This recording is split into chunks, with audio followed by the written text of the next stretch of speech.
Hello and welcome to the afternoon shift. It is 3 o'clock here in the Twin Cities. My name's Paul Milgate, and you might be wondering what's he doing there? Why hasn't the show started the usual way that it has?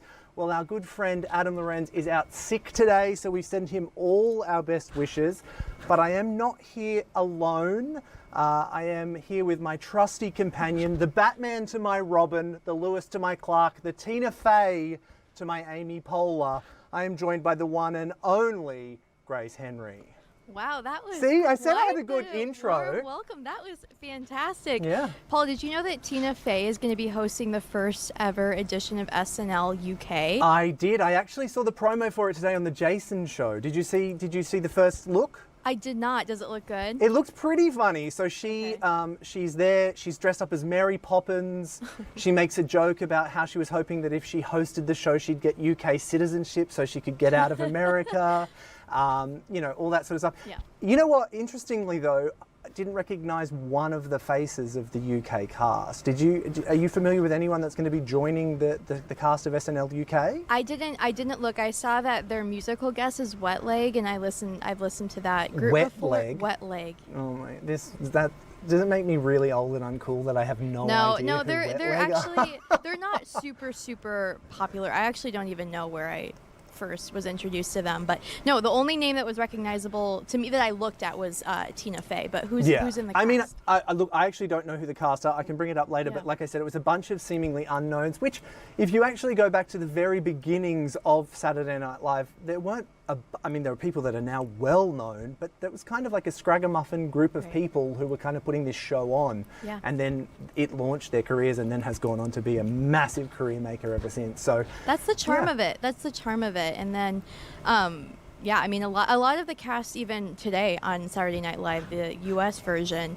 a lot of them were just kind of TikTokers. Like, that's where a lot of people are being discovered now, is via TikTok or the smaller comedy clubs. So I don't know, I'm going to tune in to see the SNL UK version. I'm not very versed in UK politics, and I know SNL USA likes to go hard on it. So I don't know. I'll tune in. I know we both love Tina Fey, so it'll be good. I have a feeling that there's going to be a little bit of poking fun at the USA. Probably SNL might be taking that sort of angle for a little while, I imagine. I don't know.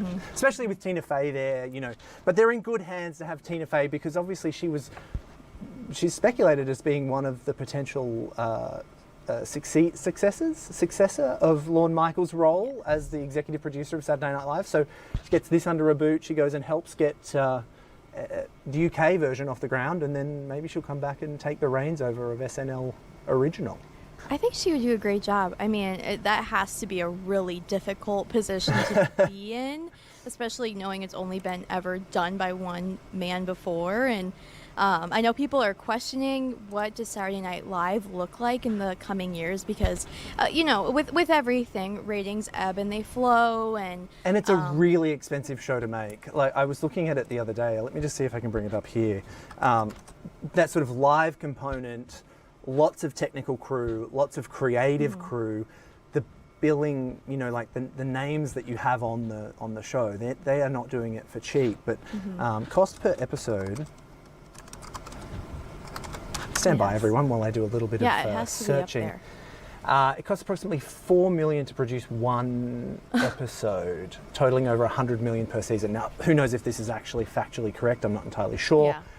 I believe it. I mean, all of the costumes that they go through in one episode, the sets, they have the pre-taped skits ahead of time, and oftentimes they prepare for skits that don't even air. So I really do believe it, and between paying all the cast members and the band, but that's on my bucket list. Like, that's actually the number one thing on my bucket list, is to attend a live taping of Saturday Night Live. Bro, you get to attend a live taping of the afternoon shift every single day. Is that not good enough for you? It's almost. I mean, SNL afternoon shift. Afternoon shift. It's kind of up there. There. What I was thinking we should do, I'm keeping half an eye on, just to let everyone know, what we're focusing most of the show on today is Waymo. Waymo's kind of in discussion. The Senate Transport Committee were discussing, or are going to be discussing Waymo. There was a press conference earlier today that we have clipped out that we'll be playing back for your viewing pleasure. just kind of summarising what's going to be looked at, what's been discussed during the Transport Committee hearings as they've been going on throughout this legislative session. Waymo, a somewhat contentious issue. Fair to say, Grace? Oh, absolutely. I know there's concerns about the safety of them because they are autonomous vehicles. I mean, there's no driver in the driver's seat. And there's also concerns about taking jobs from Uber drivers or taxi drivers or shuttles. So I think on that side, there's a lot of concerns, but people are also very excited about the innovation of it all. I mean, it is really cool and appealing in that way to ride in a self-driving car. I don't know, is that something that, would you consider taking a Waymo over an Uber? Well, it's one of those things, it feels like it is the natural evolution of this industry. Mm-hmm. I don't know how comfortable I would feel hopping in. I've got a mate, Andy, who just loves all this tech. When he was in America the first time that he was in San Fran, he just couldn't wait to jump into a Waymo and see what that was like. I've been a little bit more reserved when it comes to jumping in a driverless vehicle. Yeah. There's just a part of me that feels that it just is, well, actually not even a part of me if I'm completely honest. There's a part of me that thinks it's cool and the rest of me thinks it's a ridiculous idea. So I can see why people are reserved. For people that aren't familiar with the idea of a Waymo, it's essentially an Uber but without a driver. Yep. It has all these sort of fancy cameras mounted on the top at the front, lots of sensors, super high tech. And ultimately, you're getting in with no driver. No driver. And there's a lot of concerns with them being deployed in Minnesota specifically I mean, just over the weekend, we saw a really crazy blizzard, and there's the questions of would you take all the Waymos off the roads at that point? How would they navigate slipping on ice or, getting stuck on treading snow? I mean, I can barely do it. I mean, maybe a robot might actually be better at driving than me. Well, I mean, now that I'm actually saying that. That's one of the arguments that they do make, that this automation of transport is something that has been happening sort of underneath our noses for a very long time. Autopilot is a perfect example of that in planes. Speaking of, while I've got the opportunity, it seems like a seemingly decent segue. I might just take you out so you can have a quick peruse. President Trump's going to get off Air Force One right now, but I just thought while we were talking plane, here it is. Yeah. I wonder if Air Force One, they use, nothing super exciting happening there. The Aero Bridge is there, but it was kind of the segue thought there is, we've been getting these autopilot planes that actually do better, they say, than a manned plane. I wonder if Air Force One does use autopilot. I would be surprised if they are allowed to, or if they're allowed to. I don't know. Yeah, I don't know. Maybe we get someone on to talk about the automation of transport in other places, including planes. I'm just having a quick glance over at the screen, and I can see that the Senate committee are in session now and discussing. I'm not entirely sure what it is they're discussing. So let's just bring up the screen with the two of us still on it, and put half an ear across it. Yeah, I see Senator Dibble.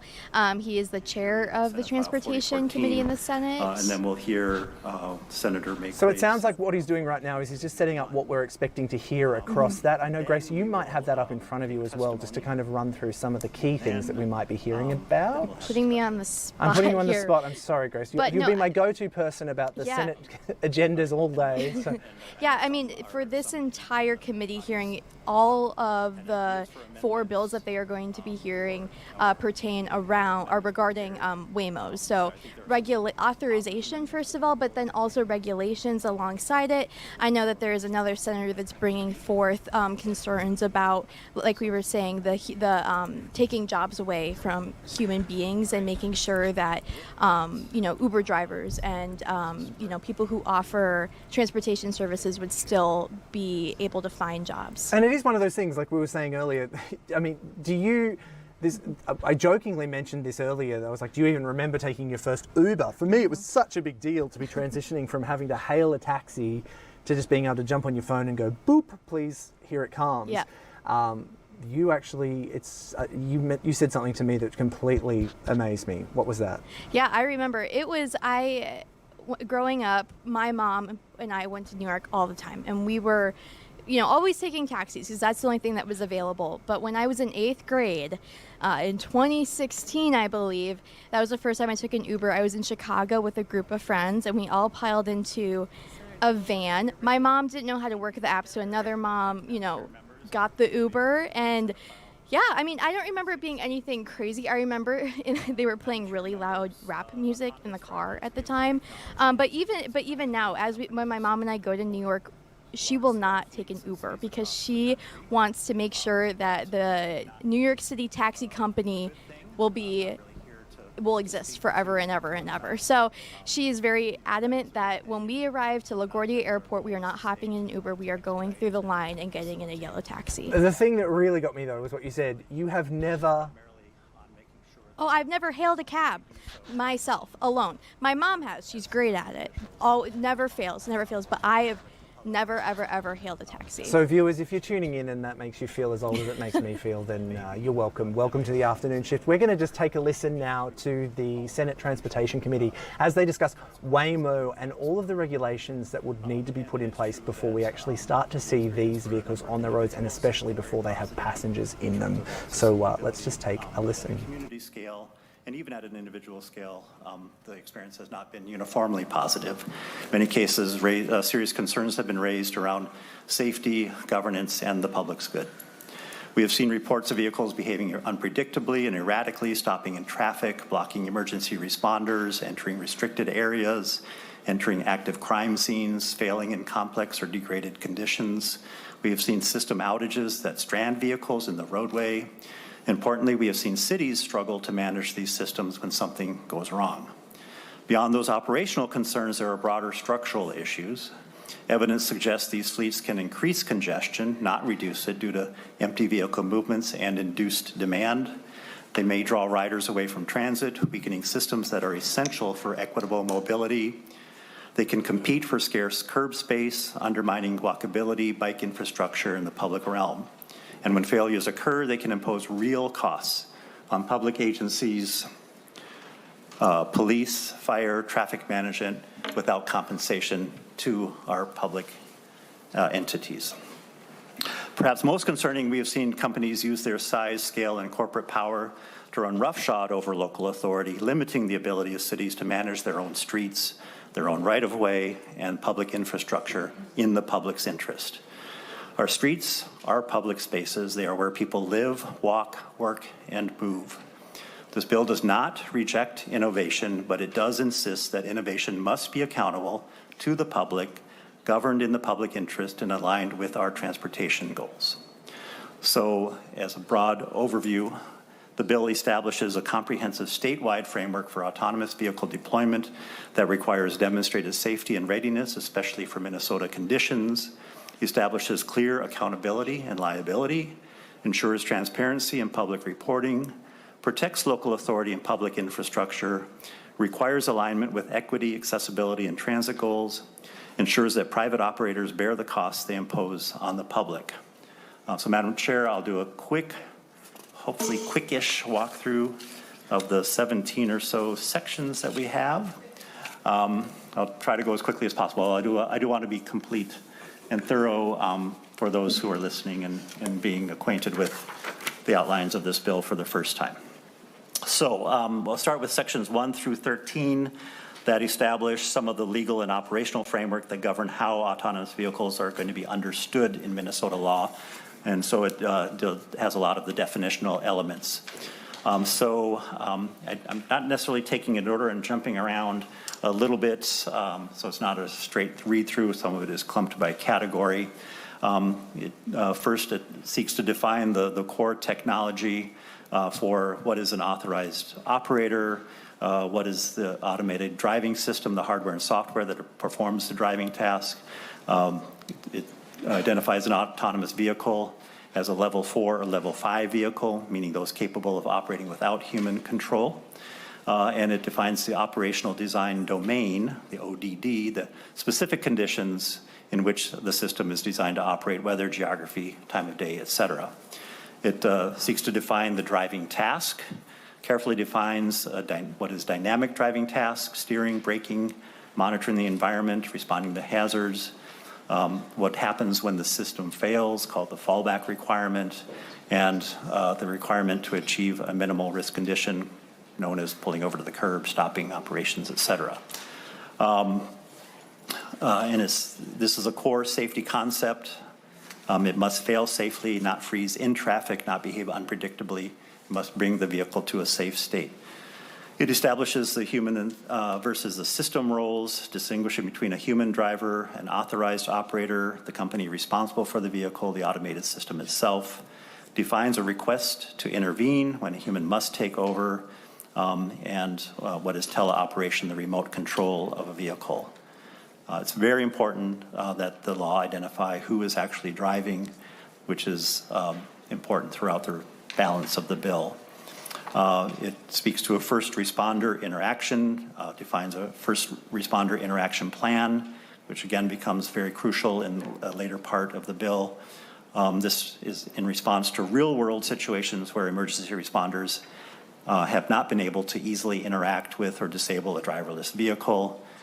So this lays the groundwork to ensure that the public safety personnel remain in control of a particular scene. It aligns with national standards.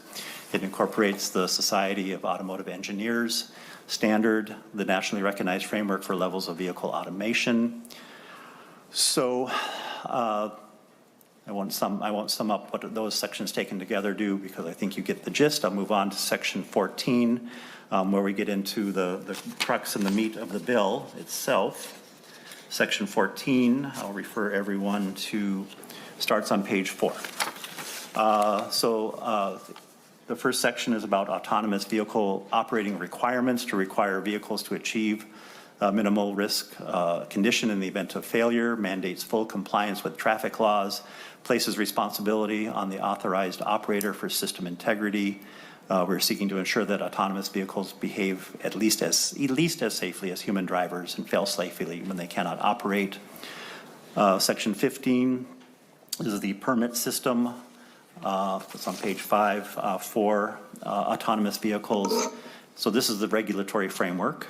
Requires state authorization before operation, establishes an application review and annual renewal, requires detailed disclosure of vehicles, systems, operating domains, requires that a $10 million liability coverage be maintained, requires a first responder interaction plan, requires independent third-party safety verification, including for winter conditions, authorizes inspection, investigation, and enforcement, allows a suspension or revocation of a permit to operate for unsafe behavior, and the policy goals are self-evident there. Section 16 speaks to driver definition, liability, and reporting, and that brings us all the way to page 9, and it defines the automated system as the driver when no human is present. It assigns legal and financial responsibility to the operator and related parties. It establishes joint and several liability between the operator, the manufacturer, the software developer, and the network. Requires incident, this avoids this when there's a problem. They are all jointly or separately liable for a problem when it occurs. Requires incident reporting within 24 hours, requires quarterly reporting of crashes, near misses, disengagements, mapping errors, and safety incidents. Again, that's to the public. And then all of that information is available to the public, fully transparent via a state website. The goal, of course, is real-time transparency and reporting, clear accountability and liability, and public access to safety data. Section 17 is where we get into discussing and regulating autonomous vehicles in a fleet context. It governs large-scale fleet deployment for authorization and oversight, requires state authorization for fleet operations, requires all vehicles to be individually authorized, allows for the suspension or revocation for non-compliance and for violations, for traffic violations, for incidents that result in injury or death, and before any fleet can be reestablished, there needs to be a verified third-party process to make sure that everything is back to as it should be. And the policy, of course, is to prevent the unchecked deployment of fleets without any oversight. A traffic study with local input is required so that there be a traffic impact study paid for by the operator, requires municipal review and input, requires the state to take into consideration local concerns in modifying a plan and a permit that results from the outcome of that traffic study. Of course, we're attempting here to address the concerns around congestion and infrastructure impacts and respect local authority in that realm. There is a section that has to do with equity and accessibility and transit, requires that there be service beyond high profit areas and corridors, that those with disabilities have access, requires service for people without smartphones, requires a plan to integrate with public transit, and of course we are trying to protect and strengthen those elements. That's can be found on line 13.12. On line 14.22, there's a worker impact fee required, imposes a per vehicle fee to fund a dislocated worker program to address labor impacts and workforce transition. Line 14.27, if in fact it is determined that there are going to be costs to upgrade or modify infrastructure, the fleet operator is required to pay for those infrastructure upgrades to make sure that the cost of doing business is not externalized onto the public and the taxpayer.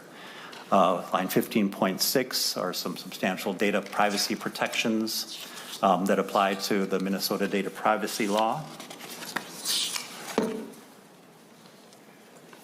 Yep, there it is. And line 15.12, there's a very specific section that states that we do not limit the authority of a county, statutory or home rule, charter, city, town, special district, or other authorities to regulate the operation of an on-demand autonomous vehicle network within its boundaries, including by requiring permits or imposing requirements and fees. There's some authorization for some rules. I think I left something out. Oh yes, page 12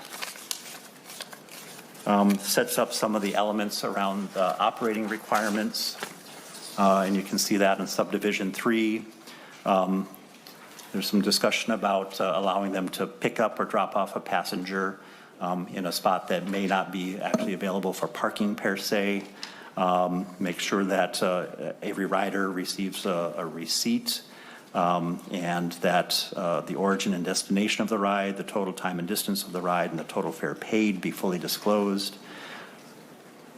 Making sure that autonomous vehicles display consistent and distinctive signages or emblems, and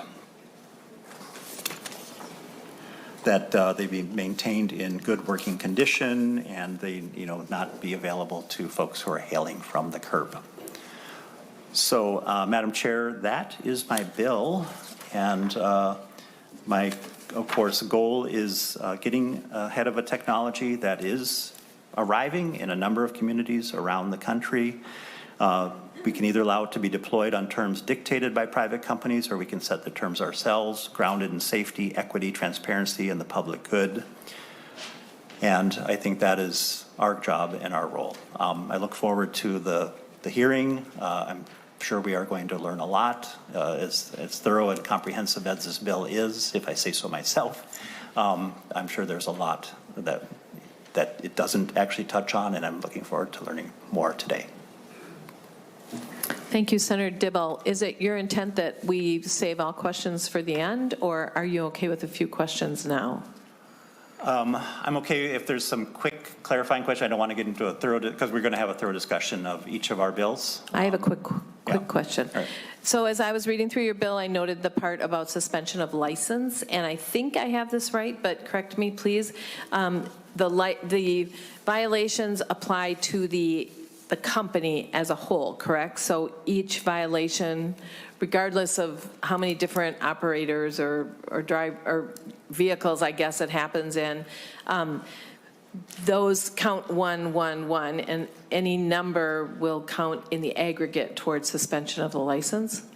Madam Chair, look over to Mr. Watson, but the answer is, I think is yes. Yes. So the idea is that if a particular operator has a number of cars and this car violates and that car violates and that car violates, that's 3 violations. That was my, thank you, thank you, Senator Dibble. That was my understanding too. I wanted to verify that. A quick follow-up, is that a typical regulation in the places where automated vehicles are already operating, and is that reasonable? Thank you, Madam Chair. I think it is. I actually don't know. I think there's quite a bit of variation from city to city and state to state. I think it is more common for, but I just don't know. I'm not going to guess. But I think it's a good idea, and we're Minnesota. Yeah, thank you. We're better looking and smarter than everyone else. Thank you, Senator Dibble. How was that for timing? I would agree with you. Perfect. Better looking and smarter than everyone else? Is that what they just said about Minnesotans? There you go, Minnesota. Yeah, Minnesota is on top. I will say that. I feel very strongly about that. Yeah, we are going to bring you more of that after the break. We just thought we'd duck out. We'd kind of reset what we just heard. That was Senator Dibble kind of laying out everything that he plans to go through in the bill, and that is spelled out in the bill. A couple of things that I thought were kind of interesting. That the company would be responsible for any additional infrastructure that would be put in place. That wouldn't be passed on to the taxpayer. I think that's really interesting with something that is an evolving new technology, because I'm all for I'm welcoming new technology coming in, but if that means that all the stop signs in Minnesota need to be replaced, I do think that should be passed on to those companies that are using it. I thought that was a particularly interesting one, and I also thought that they talked about specific examples of where these cars have broken down or not worked and then end up with like a massive clog of cars. And so that is also something that I think that they really need to have some rules around so that the companies are getting ahead of it. Because like you said, trying to get some infrastructure in place before this emerging technology comes in and overtakes. Yeah, and the other thing that I found really interesting was the worker impact fee. He said that there would be a per vehicle fee that would address the workforce impact and transitions. I think that's really interesting. I don't know exactly what that would look like. I'm sure he'll probably get some more questions about that because it's definitely going to be passed on to the customer. I think that's probably going to be one of the big things that these companies are going to be pushing back against is we invented a technology where we're paying staff in other areas. We didn't expect to have to then essentially pay a driver fee. Right.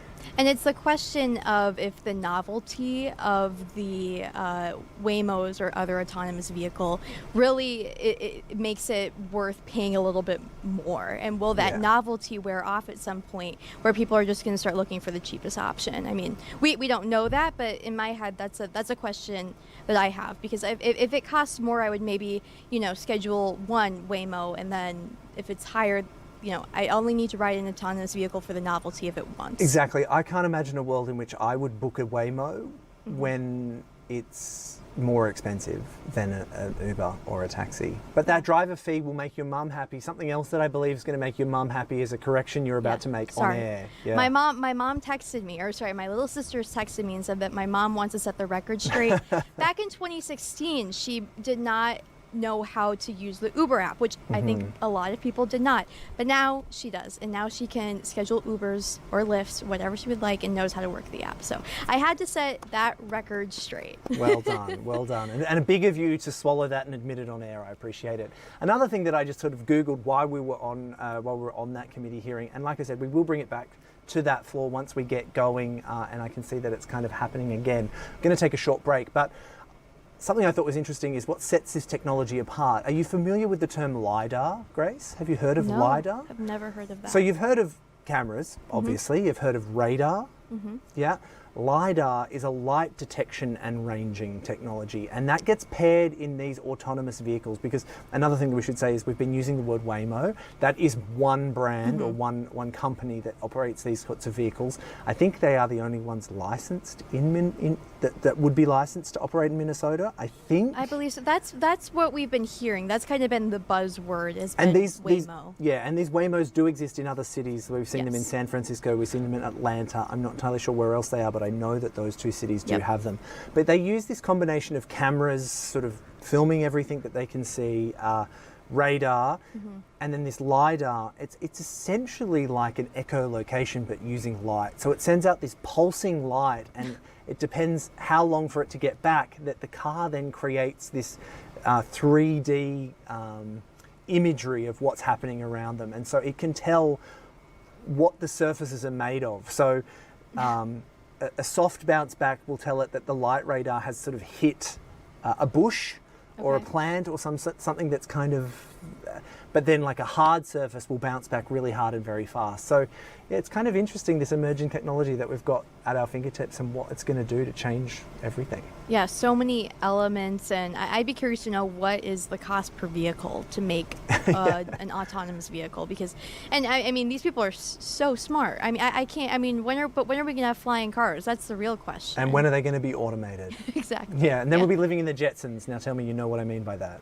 I know what the Jetsons are. Okay, you know what the Jetsons are. Great. Then we can go to break, knowing comfortably that Grace knows what the Jetsons are. We are going to be right back, and we're going to take you out to the Senate Transport Committee just to hear a little bit more, some of the questions from both sides of the aisle about these autonomous vehicles and whether they're going to get the green light to go ahead here in Minnesota. So stick around, 2 minutes. We will be right back.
Hello and welcome back to the afternoon shift. Trying to get that timing right with the music fading out. It's automated, a bit like a Waymo actually. The fade is automated, so when I stop it, I've got to kind of guess when I'm going to push the right button. So, what's the thing? Pat your head, rub your belly at the same time. You know that rub your belly. Yeah, that's what this is every single day. Yeah. Especially today. But we're there. We're doing it. It is Wednesday the 18th of March. This is the afternoon shift, and we are keeping an eye on a bunch of Senate committee hearings that are going down right now.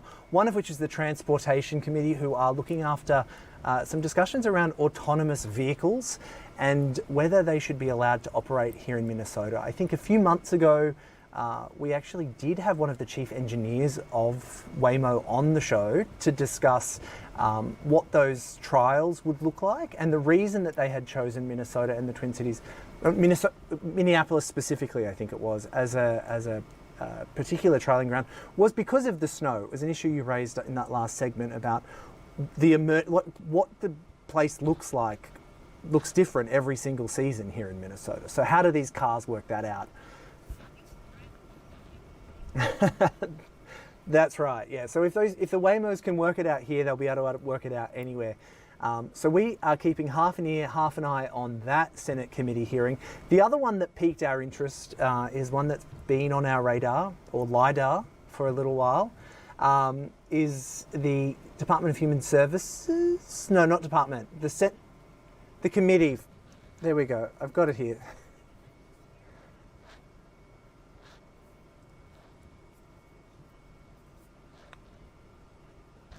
Back in business and chairing committees left, right and centre. I feel like we've seen him chairing committees every single day this week. So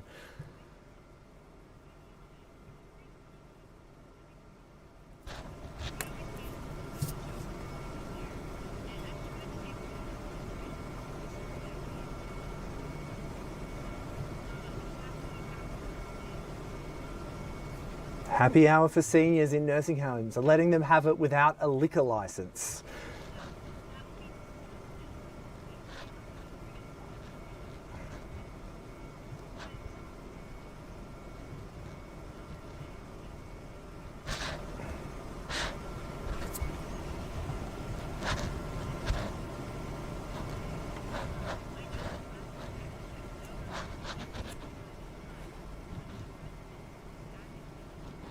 That's right. We had the one and only Anita LeBron on the show. She joined us from her nursing home and discussed the reasons why she thought it was important to kind of get out there and advocate for it. So she was just really interesting. It was really funny. She talked about her children and her grandchildren laughing at her for going viral because she made some really cute statements at the Senate hearing, and it was, I think, my friends and I love a drink just like you would. Yeah, you have to cry.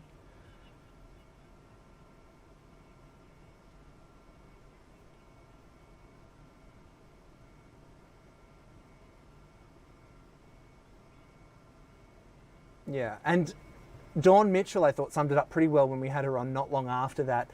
She was like, she's paving the way for us in the future so that we can all have a drink once we're in those assisted living facilities. So it's very true. The I can take us out there for a bit. It hasn't started yet, just to see that they're getting situated. You can, yeah. The Human Services Committee, it's not, the happy hour for seniors isn't the first thing on the docket. I think there's a few things. It's a fifth thing.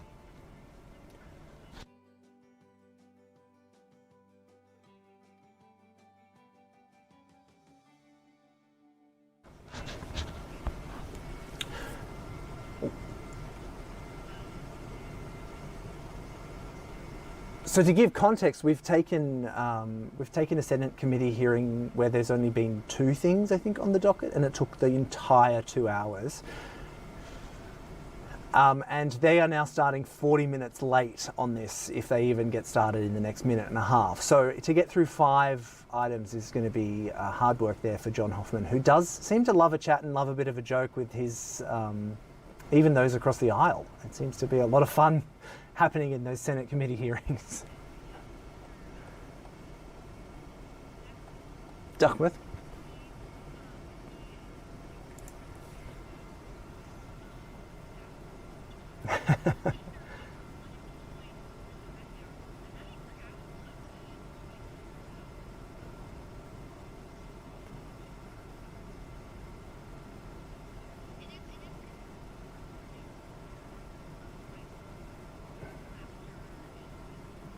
I'm actually surprised to see that it's actually getting so much bipartisan support. I don't want to sound like a Scrooge here, but I can see why people might have reservations with it. It's kind of, you know, we're talking to people who have lots of medications, people who, you know, don't have much else to do but to go and have a drink, and you just hope that it doesn't start any bad habits. I mean, I know that they're at that point in their life where they should be able to do whatever they want, but I can see why people might be concerned about having to have regulations in place. So it is, I'm actually surprised to see it getting so much bipartisan support. I think it's only, in the last vote, it was 1 nay. So yeah, it was passed pretty close to unanimous. So it'll be interesting to see what happens. I mean, it's one thing for it to get through the committee, it's then got to survive out on the floors of both houses. So, you know, we'll see what happens with that and whether Anita's going to get her drink or not. That's committee does look like it's started. Grace, I'm not sure. Do we want to go to that or do we want to get back out to the Waymo discussion? Yeah.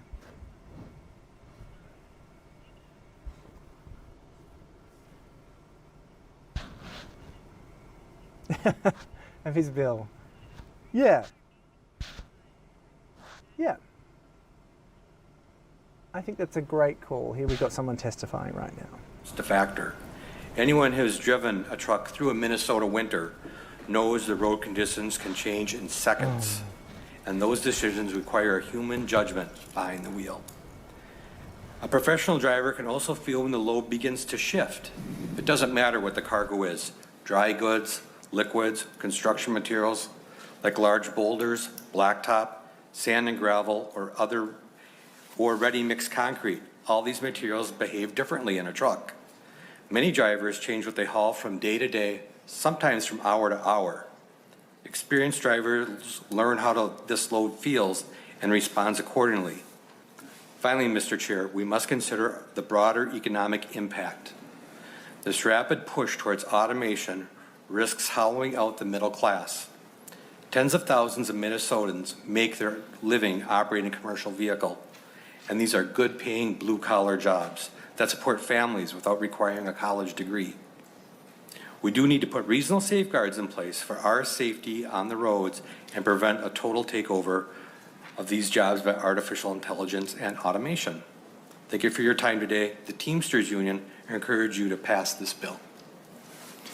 Thank you, Mr. McMahon. Questions, members? Thank you very much for your testimony. All right. Thank you. Back to Senator McKeon. Questions, members, on the bill or to Senator McKeon? All right. Senator McKeon, do you have a motion? Yes, I just Oh, also... sorry. Oh. We have someone who wants to maybe share a different perspective. I'm just guessing. Sure. Sorry about that. Thank you, Mr. Houselot. Mr. Chair, members, John Houselot, President of the Minnesota Trucking Association. We are actually here today in support of Senate File 4014. Oh, well, but given the dynamic of all the bills out here today, I'm going to take my brief opportunity to lay it in context, and that is the automated vehicle bills before the committee today do represent groundbreaking legislation, literally establishing the rules of the road for automated passenger and commercial motor vehicles. So getting this policy right is critical, as it will dramatically impact both highway safety and the economy of Minnesota. And as I said, my comments really apply to all the bills being heard here today, but again, specifically in support of Senate File 4014. The Minnesota Trucking Association supports the testing and deployment of level 1 through 5 automated vehicle technologies for all vehicles. Now, we prefer a phased-in approach with pilots and testing rather than wide open deployment as has been proposed in some bills. We believe all vehicles, both passenger cars and commercial motor vehicles, should require human operators until safety is demonstrated. But we're talking on this bill about commercial motor vehicles. Now, we do believe safety can be demonstrated in at least 2 ways. 1, by the data collected through those pilots, and 2, by data provided by automated vehicle manufacturers detailing safe performance while operating under similar weather conditions in other states, as was presented in Senator Dibble's bill. We frankly like the sunset provision because we think it strikes a good balance between covering the technology as it's being developed And it's being proven and tested because for us, fundamentally, safety is the key. And we want to make sure that it can be operated safely before anything is advanced. We think a 7-year sunset brings the debate back to a reasonable point to have this conversation as the technology advances and fleets consider what best serves them and the customers.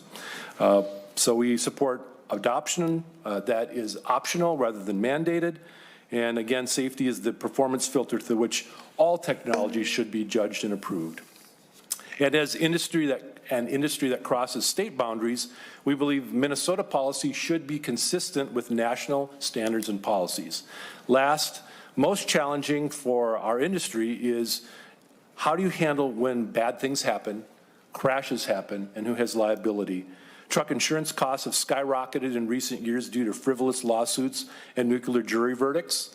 Many insurance carriers have simply left the trucking market, and we must ensure that Minnesota automated vehicle policy does not accelerate trends that threaten trucking companies, trucking jobs, and the fragile supply chains that they serve. Thank you, Mr. Chair. Thank you, Mr. Hauslawton. Questions, members? Senator Jasinski. Thank you, Mr. Chair, and thank you, Senator McEwen. Thank you, Mr. Hauslawton. Again, I've read the bill, obviously, Senate File 4014. Senator McEwen and myself don't always fall on the same side of bills, so I know that, but this is one I can support. I appreciate the input from the Truckers Association. I've had some experience in the trucking industry with local trucking companies, so I think this makes good sense, and thank you, Senator McEwen, for bringing it forward. Thank you. Anything further, members? Senator McEwen, Thank final you word and a motion. Thank you, Mr. Chair, and thank you very much, members. I just wanted to thank my co-chairs. This is a bipartisan effort. My co-authors on this bill, Senators Barr, Housechild, Farnsworth, and Dibble. So it is a nice group, and appreciate you hearing this bill and hearing the testimony in support of it today. And with that, Mr. Chair, I would make the motion that Senate File 4014 as amended be recommended to pass and referred to the Senate Judiciary Committee. Thank you, Senator McEwen. Anything further, members? All in favor say aye. Aye. Opposed say no. Motion carries. Thank you, Senator McEwen. Senator May Quaid. Oh, you're trying to sneak away, weren't you?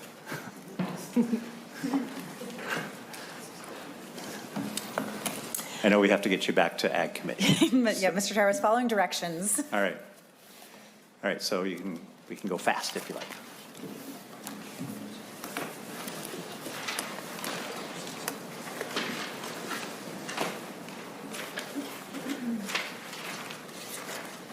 Senator McQuaid, whenever you're ready. Thank you, Mr. Chair. Good afternoon. Mr. Chair, members, thank you for agreeing to hear Senate File 4381. Minnesota has always welcomed innovation, but we have always believed in strongly doing things thoughtfully, safely, and responsibly. Your committee's agenda today is full of different visions for the future of autonomous vehicles in our state. Unlike some proposals before you today that, no pun intended, hand over the keys to a massive tech corporation, my bill takes a common sense approach to this rapidly developing technology. Senate File 4381 simply says that before we allow companies to deploy autonomous vehicle fleets on Minnesota's public roads, we should first understand the impact to communities, workers, and public safety. Right now, there are just too many unknowns. Across the country, autonomous vehicle companies are aggressively and controversially moving quickly into new markets, with policymakers and the public often left reacting after problems emerge instead of preparing beforehand. Minnesota has the opportunity to take a much smarter approach. Senate File 4381 establishes an independent advisory board that brings together voices from across the state: workers, local governments, disability advocates, consumer representatives, and state agencies that can address the fundamental questions about safety standards, liability, infrastructure impacts, and how these remotely controlled vehicles interact with emergency responders and other road users. We've already seen situations in other states where autonomous vehicles behaved unpredictably in complex traffic situations. In Arizona, a Waymo robotaxi was seen stopping in oncoming traffic. In Texas, a vehicle stopped near train tracks as a train approached, causing Waymo to temporarily restrict travel through similar crossings. And another incident in Texas had the company under increased scrutiny after one of their vehicles was repeatedly recorded illegally passing stopped school buses. This is nothing to say of the Waymo car that actually prohibited emergency vehicles from responding to a mass shooting in Texas. Minnesota presents its own unique road challenges, from severe weather to dense urban corridors and regional transportation needs, not to mention our adverse reaction to zipper merging. Before we allow commercial deployment, we must be confident that these systems can operate safely under Minnesota conditions and with Minnesota drivers. At the same time, thousands of Minnesotans currently work as rideshare and commercial drivers, and they play a critical role in our transportation system. This legislation requires an independent economic analysis so that we can understand potential workforce displacement and the ripple effects among working families, small businesses, local economies, and our budget. There is not an urgent timeline forcing Minnesota to legalize autonomous vehicles and integrate this technology so quickly into our state. The only urgency we're hearing is from companies with corporate lobbyists pushing for rapid access to our communities and our roads. We don't have to and do not need to move legislation just because corporate lobbyists want us to. We have a responsibility to Minnesotans to ensure that if autonomous vehicles eventually do operate in our state, and I am not opposed to that, they do so under rules informed by independent research, public input, and careful consideration of the impacts. We can have innovation in Minnesota, members. We can just make that a policy choice, not something that is chosen for us. I urge your support for Senate File 4381. Thank you. Thank you. Senator McQuaid, do you mind just giving us a quick overview of the bill, what you're proposing to do? Thanks. Yes, Mr. Chair. It doesn't have to be quite as detailed as in taxes, but. Mr. Chair, I presented like one bill in taxes, so I wouldn't even know. Okay, so essentially what this bill does is it places a pause on the rollout of consumer-facing autonomous vehicles while we establish a advisory board with a commissioner or designee of MnDOT, DPS, Commerce, AG, people representing the public workforce sector, so drivers, rideshare drivers, disability community, consumer rights advocates, and they're to look at a few different things: the economic impact of autonomous vehicles, reemployment, economic displacements, accessibility, financial impact, including to the state revenue and infrastructure and traffic impacts, liability standards, and make recommendations on permitting in the state of Minnesota. It would also require a properly licensed natural person to be physically present in an autonomous vehicle that is transporting passengers or goods for any commercial autonomous vehicle operations after a permit is issued. Thank you. I do see you have an A1 amendment. Did you want to have someone offer that to get it into the shape? Yes, Mr. Chair. This A1 amendment, it's an author's amendment, but it puts a representative of one of the cities of the first class into the advisory group. All right. Senator McEwen offers the A1 amendment. All in favor say aye. Aye. Opposed say no. Motion carries. All right. Well, there you have Senator Erin McQuaid, who is possibly the busiest person in Minnesota right now. She was in a committee about gun violence a bit earlier today. She was in a press conference that I saw. She's heading off to the Ag Committee, I think, right now, and then she's going to get over to that Department of Human Services before the end of that meeting as well. So she is, I don't know how she's keeping her head straight now. I don't know. I don't know at all, because we were a little bit confused. We were looking at the Senate agenda for today, and we were like, okay, well, the Transportation Committee's meeting at 3, and Senator McQuaid has a bill that she's introducing. And then I was like, and then I looked at the next one on the agenda, and I was like, wait a minute. She also has another bill on the Human Services Committee. So she is very, very busy, but good on her. She's trying to get some stuff done. Yeah, that's absolutely. right. She's out there crushing it. So, that's, well, you know who's less confused about things right now? Yes, I'm a little bit... that wasn't where I was going, but I appreciate that you were like, yes, with it. Our audience is less confused because they can actually hear your side of the conversation now. I apologize. With everything going on, I forgot to unmute Grace's mic in that last segment. So you just heard my one side of the conversation. We are a two-man band today, and I think we're doing just fine. Yeah. So thanks, Tina Fey. Did we work out you're Tina Fey or am I Tina Fey? I was Amy Poehler. Okay. We can discuss it later. We'll discuss off air. Yeah. But yes, we were, I was surprised, and we were sort of having a quick conversation. Some of the tech here allows us to talk to each other while stuff's going on. And we were just having a brief conversation, surprised to hear Teamsters and truck drivers in support of this bill being put forward today. But Grace, you've got some context as to why that probably is the case. Yes, so that bill specifically was pertaining to regulating having a driver in the seat. So it would require a human driver. A natural human. A natural human. Or a natural person. A natural person. Something like that. Yeah, yeah. So it basically means a human needs to be sitting in the driver's seat when an autonomous vehicle is being operated, but not any autonomous vehicle, a commercial motor vehicle. So that means it's a vehicle over 10,000 pounds, and it carries passengers, like a bus or a shuttle or a semi-truck, like that type of thing. And the human driver must have a proper license, must actively be monitoring what the vehicle is doing, and be ready to take control. So of course they need to be awake, paying attention, alert, and I'm sure this has to do with, protecting their jobs, of course. And to be honest, I think having a semi-truck without a driver would be a pretty dangerous situation. I mean, I'm sure the technology is great, but this would make me a little more comfortable as a driver on an interstate, knowing that every vehicle has someone supervising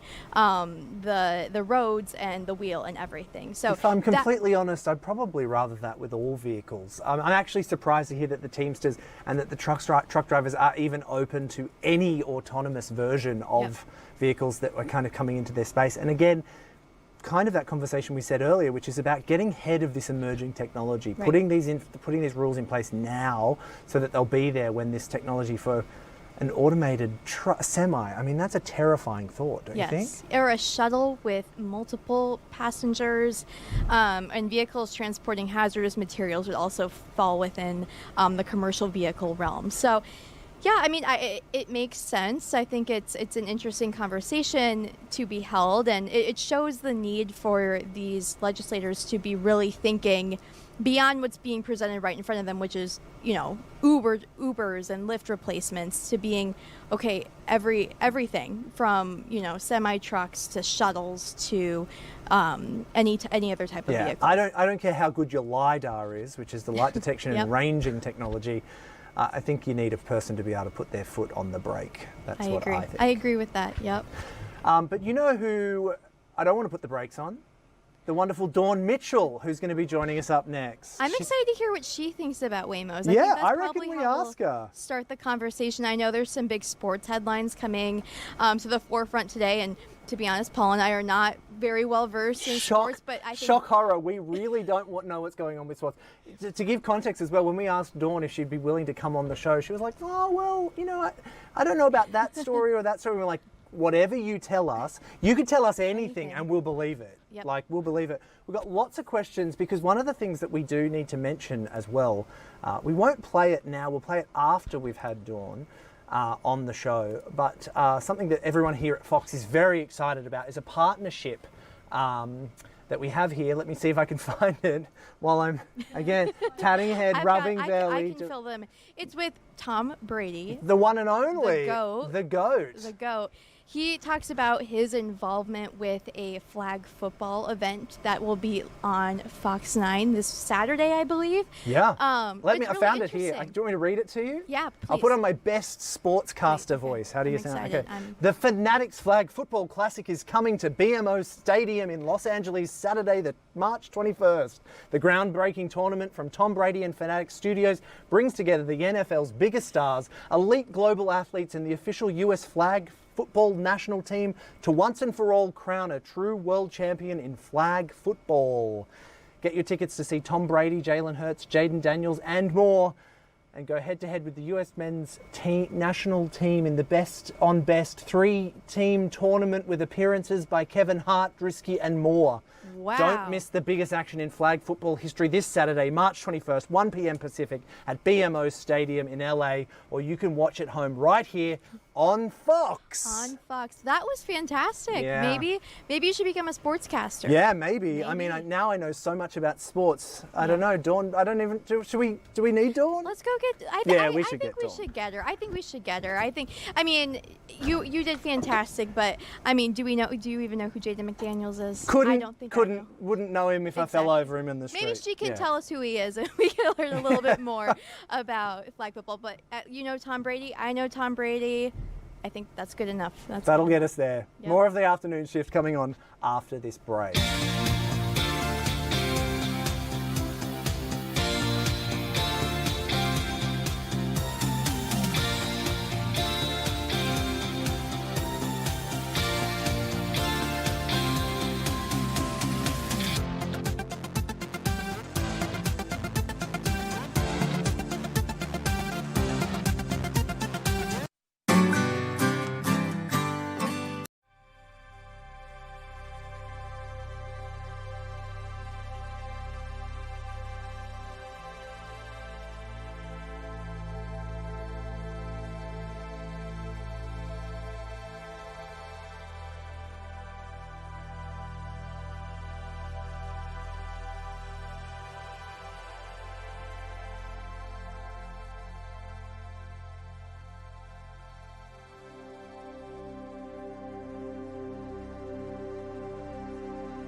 Welcome back to the afternoon shift. We are joined by the one and only, the wonderful Dawn Mitchell, someone that we would definitely know if we fell over her. Oh, absolutely. Because she'd say, hey, I'm Dawn Mitchell, you fell over me.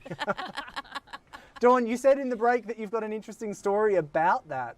Oh my goodness, years ago when I worked in Chicago, there was a guy that he's famous in the NHL, his name was Bob Probert. Well, my photographer at the time said, I wouldn't know Bob Probert if I fell over him. I go, yes, you would. Yes, you would. And literally, I couldn't make this up. It was like 2 weeks later, we're in the hallway of the United Center, and Bob Probert basically fell into him, like they collided.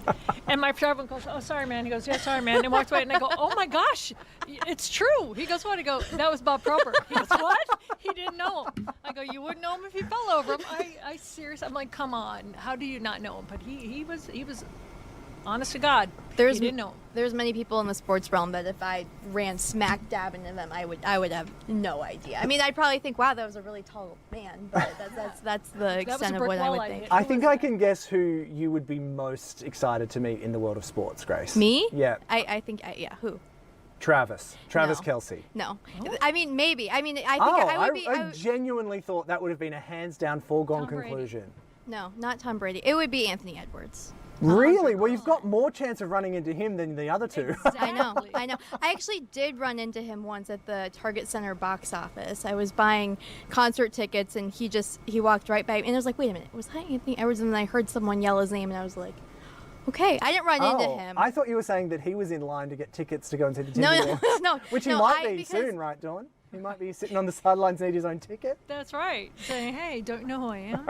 Yeah. Can I get in? Yeah. No, he wasn't buying the tickets. I was buying the tickets, but he walked behind me. Oh. But yeah, I know. Was he Crazy. taller than you thought or shorter than you thought? Everyone's taller than I thought because I am 5 feet tall. So it's really I very rarely think, wow, that person's short. You know? Ever. Ever. Okay. Yeah. Do you think he's taller than you thought or shorter? Well, I knew him when he first got in, Yeah. so it's hard to say. Yeah. But, NBA guys, I'm like, oh, they're pretty tall. Yeah. There's a lot of NFL guys that people, I think when fans meet them, like, oh, he's shorter than I thought. I have heard that. I mean, how tall should a quarterback be? Like in Well, it general? all depends. If we're talking about the new one, Kyler Murray, so Yeah. people are saying he's 5'10", and a lot of people are saying there's no way he's 5'10", he's shorter than that. But I think that, like, teams lie about athletes' heights anyway, because I don't think J.J. McCarthy is 6'3". Really? No. And I was like, 5'10" is really short. Breaking news. We've got it here first. yeah. He's I don't faking think his he's height. 6'3". Because, I mean, like, granted, I wear high Wow. heels, but still, I'm like, I don't know. But that's an age-old thing in sports, just trying to make them, like, seem a little taller than And he in dating is. profiles as well. Yes. I was going to say, I heard that that's a Yes. massive thing, is that make sure that the height's right on the dating profile, because otherwise... I've lost an inch, though. You've I lost? hate to admit that, and it's not because I'm getting old. Yeah, I've broken my back twice, and my doctors told me I've lost like an inch. Oh. I How tall are know. you, Don? I was 5'7" and 3/4. And now you're 5'6" and 3/4"? You're still think tall. so. You're still tall in my book. I'm You're just much taller than about I am. 5'7", but Yeah. the longest wingspan ever. I could do this, and I could be on the other side of Grace. The Chris Lindahl. There you go. I'll sell you some real estate. I'm like, it's. I'll buy anything you're selling, Dawn. And actually, I do want to ask you then, what is made better by flags? Just in your opinion, what things in the world are made better by flags? I'm going to throw one out there: parades. I'm not interested in a parade unless there's flags. Grace? I thought you said swags. Swags. And I That's was the like, do you accent, mean I guess. wags? That's the Oh, accent. Flags. Yeah, Flags. What thing is made much better by flags?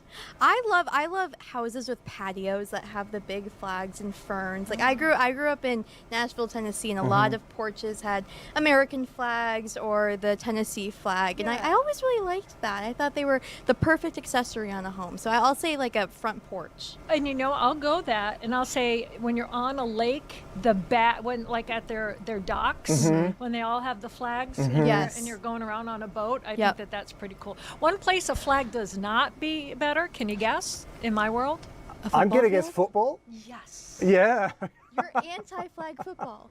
No, not flag She's- football, but flags during a football game. Oh, okay. I was like, don't tell Tom Brady. No. No, that went way over my Like, head. like inside ball there. Like Oh, when you yeah, throw when they throw flags. the flag in to like know? make. Is that what you mean? Like when you're watching a Yeah, game? when there's a penalty. Yeah, a penalty. You know, Yeah, 'cause no one it loves a slows penalty. the game. There's a little, you know, like whenever there's a lot, I'm like, there's more flags in this game than the UN. Yeah. You know, and I'm not happy about that. Yeah. But flag football. Is a Flag totally different football. story. Yeah.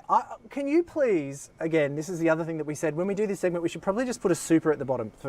Super is the graphic that goes at the bottom. You can see it there. We're going to put sports for dummies Sports for dummies. for us so that you can just explain to us what it is. It's never about dummies because I think sports are for the people that it's not always for. Like ever since I've been in sportscasting, yes, you want to talk to the people that know the inside stuff, but you want to welcome more people in. Like that's the point. There is right? like a That's high what having barrier a to sportscaster. entry. I think that's part of it. It's intimidating, you know, especially as a woman who doesn't necessarily, who maybe never was taught the ins and outs of football, to sit down and watch a game. It's so much more enjoyable when you understand all the penalties and all of the call and everything. But it's also an embarrassing thing sometimes to ask those questions. Well, I can tell you as a male, having to ask questions about sports is kind of even more embarrassing, I think, because everyone kind of assumes you're going to know about it. But again, I think what your raise, like I was never raised with NFL. No one really outside of the US, I hate to break the news here, really watches NFL. Well, It's that's like, why they call it American football rather Yeah. than you're outside the U.S., right? Did you watch Australian rules football? So I grew up watching. Footy? Our household was an NRL household, so National Rugby League. So I not played rugby. Yeah, so rugby is sort of broken into two. There's rugby league and there's rugby union. Yes. Rugby union is the more traditional version of the game. That's the one that you see, the big World Cup. Rugby league is a much faster, sort of more lithe version of that game, and that's like our commercial football that's on every week. It's kind of much more aligned with the NFL here. So, but the thing that we don't have in Australia is you've got all these teams from all across the country. There's always someone to barrack for. In Australia, most of the teams are actually situated in Sydney in the NRL. Interesting. Yeah, so it used to be sort of like a postcode versus postcode situation rather than a city versus city thing. So I think if we had a larger population in Australia, it'd be much more like the NFL, which I think would make it a little more fun for everyone that's watching. But yeah, I'm excited to hear all the ways that flag football are different from the tackle Aussie American Before we do football. that, though, Australian rules football, when I was a kid, we used to watch it at my house because I have 4 brothers. Yeah, in the circle. Oh yeah, sorry, we're gonna go to I've got to go to your shot so that we Okay, can see which this. shot? Ready? Right. And it's gone through the middle. Right? That's what they did. Where did they do this? In Australian rules football. Oh. Okay, sorry, That's, one more. I'm gonna go. Just give me a second. I'm gonna go on the wide shot here so that we've got this ready. So Dawn, and it's gone through the middle post. So we'd always have to line up. We'd have to run through our house, right? Because you have to post for Heisman, and you'd also have to do the proper with the sound effect. Wow. Is it shocking that I'm in sports? Well, Paul, we can't hear you. You're muted. Can you hear me now? Yes. Yeah. And then when it goes through just the sides, do you remember what that one is? No. It's just the one finger. Oh. So it's the two, and then the one. If it's on the. So we give these bonus points, Grace. So basically, if actually this is a good example, the graphic that we've got up right now. So say you're kicking for a goal in Aussie rules, you're trying to get the ball through the Grace shot, right? And if that happens, you get the, do it again, Dawn. And then if it's just one. And then if it just goes through the Paul window or the Dawn window, you just get the. So there you go. Sound I love effect that. in It's the better Mitchell than household. touchdown. Like that's much Oh, yeah. better. That's much better. Yes. And they run out very seriously. Oh, they do. Yeah, anyway. So, flag football. How is it different to American football for those people like me who have no idea what we're expecting when we tune in on Saturday to watch Tom Brady's Fanatics Flag Football Classic? Well, and I think what people need to realize too, that on Saturday we're going to see 5-on-5. So, I don't know if you have played flag football growing up. I have, in, yes. Yep. With gym class or phys ed, whatever you guys called it. So, it could be different. But so what we're going to see is 5-on-5, and some of the best players. I think we're going to see some celebrities. But so you have the belt, you have the flag. But I think what I really love about this is it's introducing the game of football to a lot of people that may or may not know it. But it's without getting the tackling and the crushing and all of that because of all the concerns about concussions and all of that. And I also think it levels the playing field with men and women. But I also think that we see so many colleges now embracing it. I think it's the fastest growing sport in the country right now. Over 1 million players play it now in college. Wow. And even you see Tom Brady attaching his name here. Justin Jefferson said that he wants to play on the Olympic team when it goes to the Olympics. That would be so fun to Wouldn't watch. that be amazing? Be so fun to watch. And I know it's also growing within high schools as well. There's a women's high school league that has been formed, I think, a year or two ago, maybe. Yeah. And I really like it too. Justin Jefferson puts his money where his mouth is. I know he was backing a lot of the girls' flag football teams, but now he has Jeddah's camps. Okay. So it's Jeddah's flag football, and you can go online and see. So he has his own league where you can go and play. So I think what it really needs is these big time athletes, and I think Saturday here on Fox will help and kind of push the ball forward, so to speak. But I think when you get Tom Brady and you get the Justin Jeffersons and you get everyone else involved, and then you start really pushing to a lot of these athletes who haven't had a chance to be in the Olympics. And they're is it Olympic football? Right. Is it generally safer than tackle football? I know you said a Absolutely. little bit, because I know a lot of concerns has been parents aren't letting their kids play football due to the risk of CT injuries and concussions and all of that. But with flag football, there's not nearly as much of a risk. No, I mean, of course you can fall, right? In any sport you can fall or any of that. But and for people who aren't familiar with flag football, they wear a belt, and I know that the flags I had, they're Velcroed on, basically, and so if you get close enough, you just kind of rip the flag off, and that's basically a tackle. Yeah. So rather than actually tackling someone and hitting them to the ground. So, but everything else, except for it's 5-on-5, the rules are the same. You advance every 10 yards. The 4 downs to get there. And so I have a question. Yeah. Is this kind of a much more similar setup to what we're going to see at the Olympics when we see it in Los Angeles in 2028? I think that's a great question. I just don't know, because sometimes Olympic rules are totally different than the rest. Sometimes even when it comes to like hockey that we've seen. So for me, it's this great unknown. We're really going to be able to see how the sport kind of transforms and changes, and then I think because the Olympics that are coming up in Los Angeles and all these names, Tom Brady, Jalen Hurts, right? Yeah. And Saquon Barkley, I think, is there. So once people really start getting behind it, I think then the groundswell of attention will really come to it. So it's going to be fun, I think. Are we playing on the same sized field as well? Like, are we playing on a massive field? Excellent question. Yeah, I wish I knew. That's See? okay. So and I don't lie and say, oh, yes, absolutely. See, we're all growing together. We're all learning. Well, let me Google it, and I'll be back. I'll get back to you while you guys chat about 5-on-5. That's a lot. That's a lot. That's a lot of ground to cover. Yep. I imagine that you are going to see a lot, because it's like on a massive field, 5-on-5 is going to look really small, and they're going to be bunched together. Yeah. So all of that will be really fascinating for me. That's what I was really looking forward to seeing what goes on Saturday, especially in a 5-on-5 setting. Yeah. Is it going to be like Arena League football where they make it smaller, or what they're going to do? So yeah, it just sounds fun. The concept of all these different players from different teams. That's part of the thing I love most about the Summer Olympics is the basketball, because it's everyone from the NBA kind of coming. Not everyone, I know but everyone on the Team USA. It kind of feels like a game of pickup, just like them playing with their buddies and having fun. I'm curious to see if it'll be kind of the same vibe with all the flag football events and with the Olympics coming Because up. I think the closest thing we ever had that, and now the formats have changed for these All-Star games, right? Because All-Star games happen and the players don't want to get hurt. Right, There's right. really not an incentive unless it's a monetary incentive. So just the way things have changed and how sports have become so big and the money is so big and these players are so valuable, Right. that when it's in the Olympics and you're playing for your country, it's a whole different ball of wax. So I'm just really happy how it's going to affect women that want to get Right. into the sport. And let's not forget about the Vixen, Minnesota Vixen, that play football, tackle football. Because I am not against tackling. Like I said, I grew up playing rugby in college. Well, I played soccer. I got hurt. My friend said I should become a cheerleader, so I walked on the rugby team. Wow. Tells you my mentality.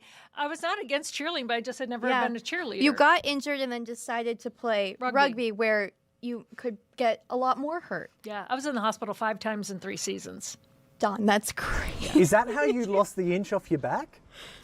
Excellent question. No, but the last injury, my senior year playing rugby at Boston College, I did, and I didn't know it, I did fracture my neck. Oh. I had a hairline fracture, but I didn't know until like 2 years later, and I'm covering the Celtics, and someone called my name, and I went like this, and I got what they call a stinger. Like it kind of hurt. And the trainer said, "What was that?" And I had him look at my x-rays, and he's like, "You had a hairline fracture. Like it's healed now, but you probably have some like calcium deposits in there and some nerve damage." But yeah, I separated my thumb. I dislocated my shoulder. They popped it back in on the sidelines. That was fun. Dawn, look over here. Bam. Oh. Yeah, that still hurts to this day, my shoulder and my neck. No, my back injuries were totally different. But I will say I had a level 3 concussion in rugby and a level 4. So I don't know if like the grades are different now because I've been out of school a while. But level 4 is basically at that time was a coma. Oh. So I mean, that's a massive issue that's with that sport right now in Australia too. Lots of people, lots of conversations, some really, really well-known players who are sort of volunteering their brains for CT scans to see what the effects of these knock-on. Yeah, of course it's had. posthumous, right? So that's the thing. You can't examine their brain until they pass away. Yeah. So that's the thing. Yeah, it's and there's all these concerns that sort of level of knock can separate the 2 hemispheres of the brain over time. I mean, it's just Well, and especially when Crazy. there's multiple, right? I'm thankful like I had one, and everyone's symptoms vary. You know, that's why like in the NFL they have this concussion protocol, which is great. They have these tests they can run you through. You know, well for me, how it affected me is I was never the first person out of a test, but I was never the last, right? But I remember it was a multiple choice. So I remember Dr. Fishman at Boston College, and it was like, oh yeah, I know that answer. It's and you're looking at the options and you know, it's like you know the answer. It's like you know someone's name. You know the worst when you know someone's name and you just can't place it. It was that for every question. Oh my gosh. And that was the most frustrating. I was the very last person. My professor knew what had happened and all the stuff. And I even had my friend Mike, who's my Seeing Eye Mike. You know, I'd be walking down through the quad and people like, "Hi, Dawn," and I'd say, "Hey." But I would say it after they already passed. Wow. Oh, wow. Okay. Wow. And then I don't know whether it was a month or what, but then everything was fine. Like I could study again, and then I got like a 4.0 that semester because I think I was a little nervous. Yeah. You know, so, and then I lucked out that everything turned out to be fine. But some people have different things, but it lingers for a long time. Like you say, you don't know the extent of it on your brain until like if you have donate your brain to Boston University. And So hopefully this Fanatics League goes really well and all the kids out there start playing flag football. That becomes the peak that we want to watch, and we want to watch people playing a game nice and safe. I do want to just mention a couple of things here before we get on, because we want to talk about unscripted with you, Dawn. We want to talk about, you had a great guest on today and you've got some amazing things in the works with it. But I just wanted, while we've still got us here, the difference between flag football and tackle football. So, Dawn, you probably know this off the top of your head. An NFL tackle football field is 120 yards long by 53 yards wide. Does that sound about right? Oh, you're making me do measurements? No. So I'm just going to just to give context, it's about 120 yards by about 53.3 yards across. But the Fanatics Flag Football Classic is going to be played on a 50-yard by 25-yard Yep. field. So that makes sense to be smaller. About, Yep. if you do maths badly, it's about half the size. Yeah. So. Yeah, I was going to say, you're going to make me do math. No math. So yeah, we're going to be watching those 5-on-5 players Yes. on a much smaller field. So it will move. I imagine it's going to move really, really quickly. Yes, and that's what I was thinking, that it would be on a smaller, with it being 5-on-5, and to make it interesting, right? Yeah. Otherwise, you're just watching someone run for ages. Which would be kind of entertaining. I don't But know. for I the kinda wrong would like it. reasons. And then we called it soccer. Oh dear. Flag soccer. Flag soccer. That's the next one on the mix. But you know what is entertaining? Unscripted with Dawn. Tell us a little bit about what we can expect in the coming chats. Yes. So this starting already. Can't believe my third season of Unscripted. Wow. So once college basketball is over, so we have on Friday nights. It's the whole show's devoted to one person, and it's a sit-down interview. And when we decided to do this, we interview so many great people, and then we'll use 2 minutes on the news because there's not much time. And then like this 20-minute interview has gone by the wayside. So I have been talking to some just great people. Leah B. Olson, who's a basketball star and a broadcaster.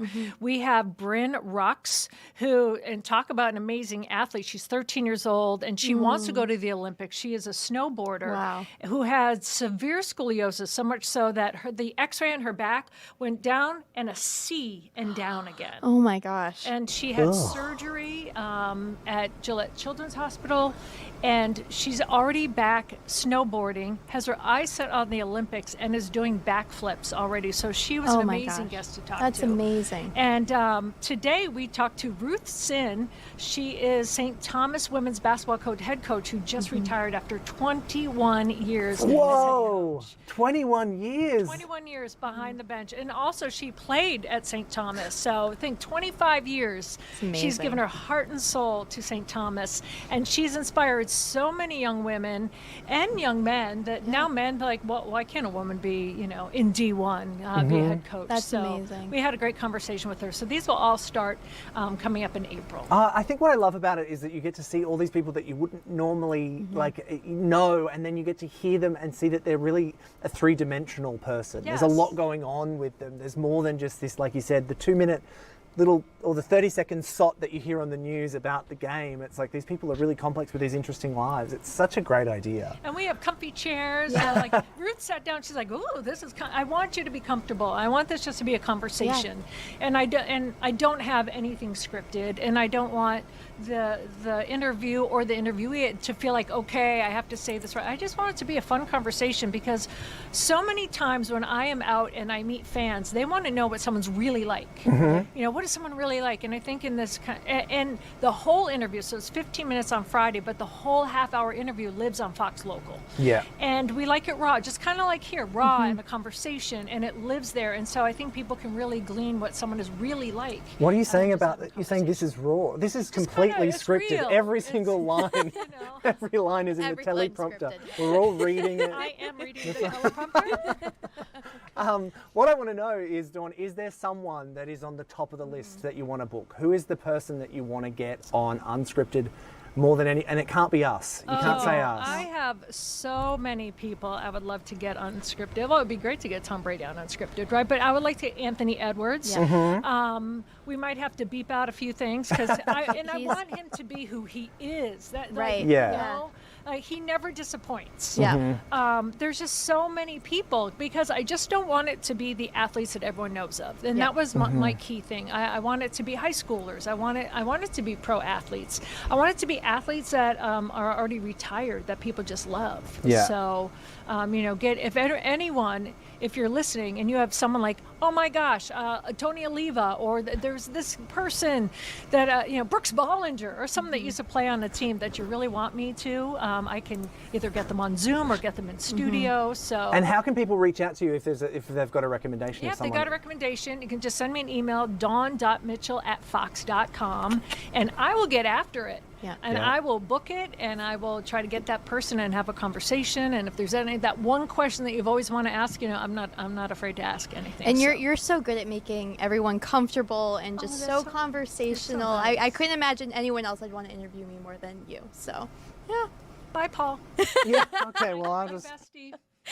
I got my new bestie. Well, thank you so much, Dawn. We really appreciate the time. Before you go, I actually have one question. There's a follow-up question that I I wanted thought to that ask. was like That my was the Academy outro Award music. I was song. playing it because I was sad that you'd cut me from the interview. Oh. I wanted to ask, and this is going to put you on the spot a little bit here, Dawn, but Yeah. what is the most surprising answer you've ever gotten to one of your questions when you've been doing an interview?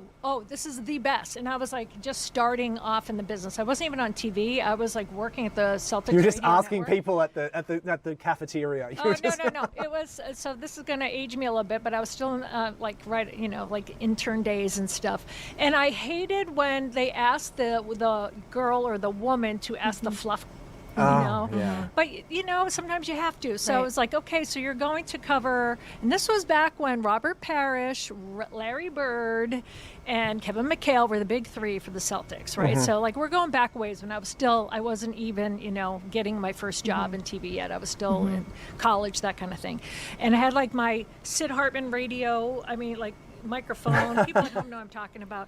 And so I wanted to ask them about the game and the this and the that. And so they wanted me to ask some of these big stars what their favorite Christmas gift was. And I was like, Yeah. right? So I asked my other questions, but then I said, I have to ask you this question. I Yeah, have I to have ask to you, ask not you. because I want to, but Yeah. I have to.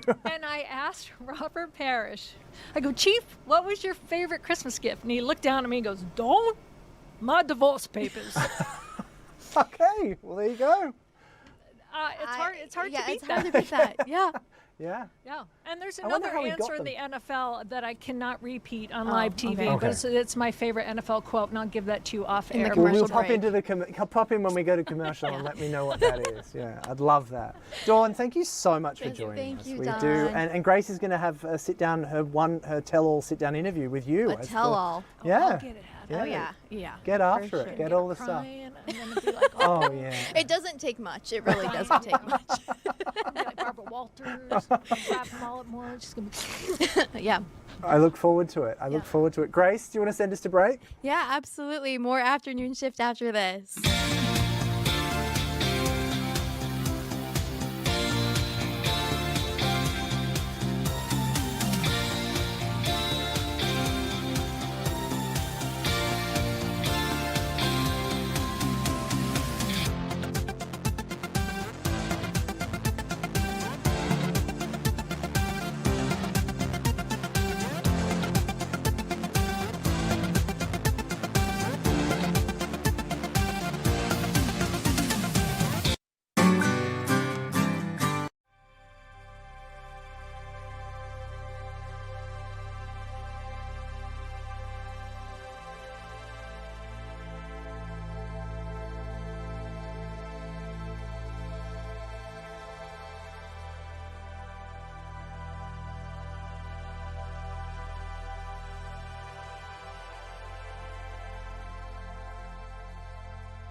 Welcome back to the afternoon shift. It's a little bit different today. We're trying to keep track of time and realize that last interview with Dawn went for a little bit longer than we thought, but we were in it. We were loving it. We were loving it. She filled us in on all things flag football, and I know that there's a big event happening this weekend that she talked about a little bit, but we're going to hear from the goat. Well, the goat. The goat is goat. going to tell us, but I'm going to read this truncated script that's been sent for us to read before we do it. Okay. So act very surprised like you've never heard it before. This is the shorter version of what I was meant to read before. The Fanatics Flag Football Classic is coming to BMO Stadium in Los Angeles Saturday, March 21st at 1 p.m. The historic tournament brings together Tom Brady, Jalen Hurts, Jaden Daniels, Saquon Barkley, Odell Beckham Jr., Rob, I'm not going to say your name because I'm just going to get it completely wrong, Logan Paul. Logan Paul? Yeah, Logan Paul. Wow. And more of the NFL's biggest superstars, elite global athletes, and the official USA flag football national team to finally crown a true world champion in flag football. The event is brought to you by Fanatics Studios, and you can tune in right here on Fox. Amazing. 1 p.m. Pacific, I believe that was it good. is. I don't know if it's right here on streaming, but it's on Fox 9. It's on Fox 9. Exactly. It won't be on streaming, but it'll be on Fox 9. Yes. Fox. Well, all those other Fox things. that was great, but I guess we should probably hear from one of the players. You want to hear from Tom Brady? I do. I kind of want to hear what he has to say. Okay, fine. All right. Well, we will get to that. Give me 2 seconds. I just need to get this. Make sure this audio is going to sound half decent when we do it, and we're going to it now. The Fanatics Flag Football Classic happens Saturday at 1 o'clock Pacific time right here in Los Angeles at BMO Stadium. That is the same venue where flag football will make its Olympics debut in 2028. And joining me now to talk more about Saturday's event, not only a captain, but also one of the participants in the event. He is the 7-time Super Bowl champion, Tom Brady. Tom, so glad to see you. Let's get right into it. Tell us, why did you want to attach your name to this, and why did you want to play in this? What do you mean, why do I want to play? I love football. I've been playing football since I was, a kid on the street with all my friends, and we first started playing touch football in the street, and then it was flag football kind of in the schoolyard. So kind of return to my roots. I can't play in the NFL anymore. Nor do I really want to. I want to go out there and grow the game of football in my own way. I do that as a broadcaster, but I get to do it again on the field this Saturday in Los Angeles, along with an amazing group of athletes, 24 athletes, professional.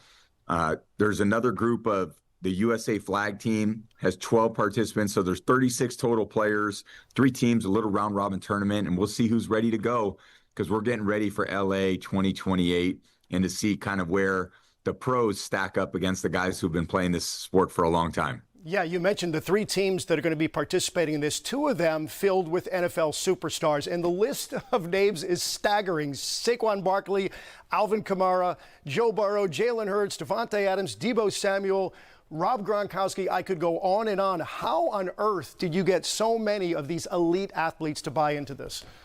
Everybody wanted to play. And I think everyone wants to kind of see where they're at in terms of this game. It's been kind of a focus of the Pro Bowl games over the years, but this game's going to be a lot different. It's going to be way more competitive.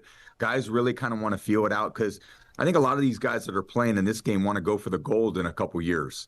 So to test their skill set, to see where they're at, to understand the differences in the competitive game of football that so many of the pros have played, but now, okay, you're going to a little bit of a different sport, a little different format. But we're going to see who really matches up. But I love our quarterback play. We've got some really elite quarterbacks playing, a bunch of Heisman Trophy winners. I love to beat those guys, so I'm happy they're on the other side of the ball, Jaden Daniels and Joe Burrow. And, I'm a little older now, but I still plan on going out there and kicking some butt. Well, let's talk about that third team because it'll be made up of the U.S. national team, which, oh, by the way, has won 5 consecutive world championships. So What do you think? I mean, these are, let's not kid ourselves, some average Joes playing against some of the greatest athletes on the planet. How do you think they'll be able to stack up? We're going to see. I mean, I have my own thoughts, kind of how it's going to go. I've never been one to talk too much trash, but I like the way that we're going to go out there and compete. We got a little bit of a walkthrough Thursday, Friday. Everyone's going to get on the same page. But really, it's just going to be a great event for everybody to come out to. It's going to be a beautiful day in Los Angeles. The stadium's incredible. The venue is the same as the one that's going to happen in the 2028 Olympics. And I think everyone's going to get a chance to see some of their favorite athletes compete on a big stage against great competition and to see where they measure up. You know, the one advantage maybe that national team has is their familiarity with one another.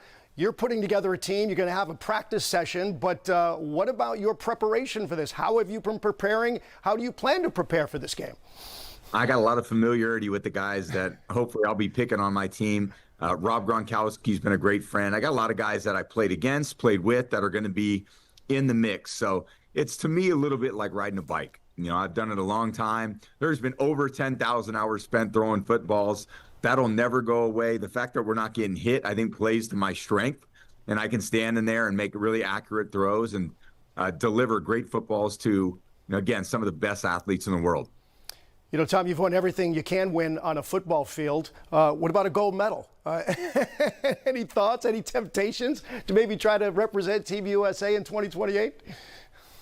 I said earlier this morning, you know, I'll never say never, but at the same time, I'm going to leave this one, in my opinion, to the younger generation. And maybe I'll come back as a coach or something like that to encourage them. I'll certainly be there watching them participating as a fan.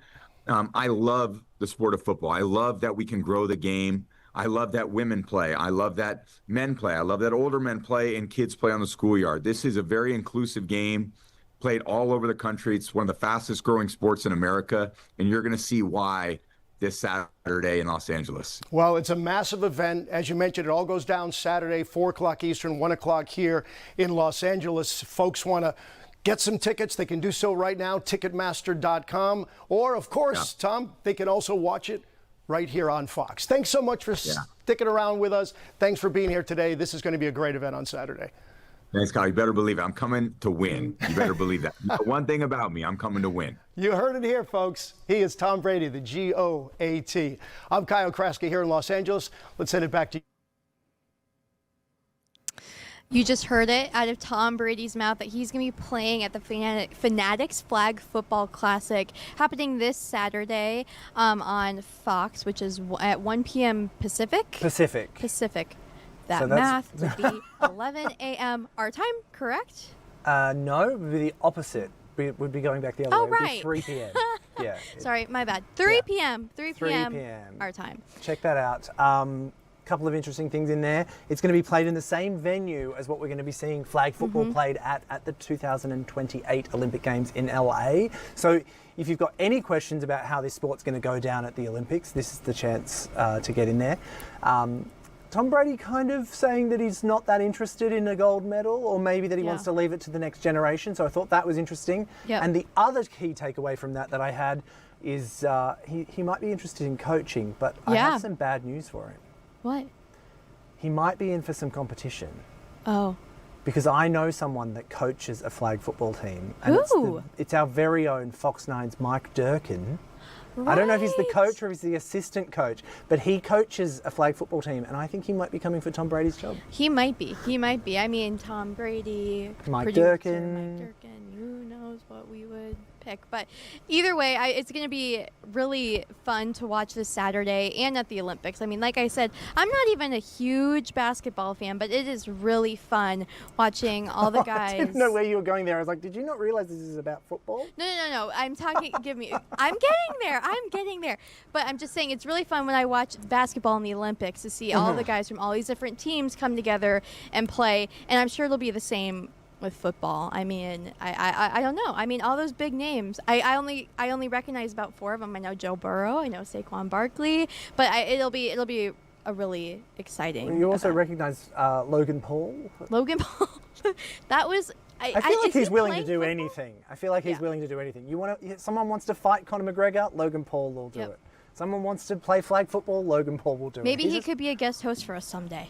You know what? If we're after a guest host, Logan Paul might do it. Who knows? We'll see. But yes, if you want to watch that game, that is, or if you happen to be out in LA and you're watching this, you can get tickets at Ticketmaster.com, or you can watch it on Fox on Saturday, March 21st. Yep. Absolutely.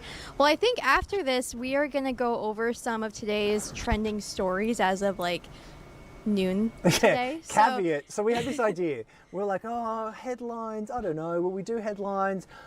You know, it'd be kind of interesting is to have a look at what's trending on fox9.com. So we made a graphic, we wrote some notes.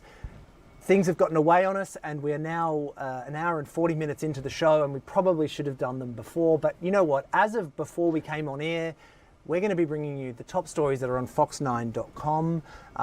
You know what? If they're not currently the top trending, they're going to be close. Yeah, So, and they're once really once we interesting talk stories. about them, maybe they'll be back Yeah. at the top of the list. So Yeah. between now and then, while we take a short 2-minute ad break, if you want to head out to fox9.com, check out what's trending. Let us know if we've completely got it wrong, and but we're still going to talk about them anyway. Yeah.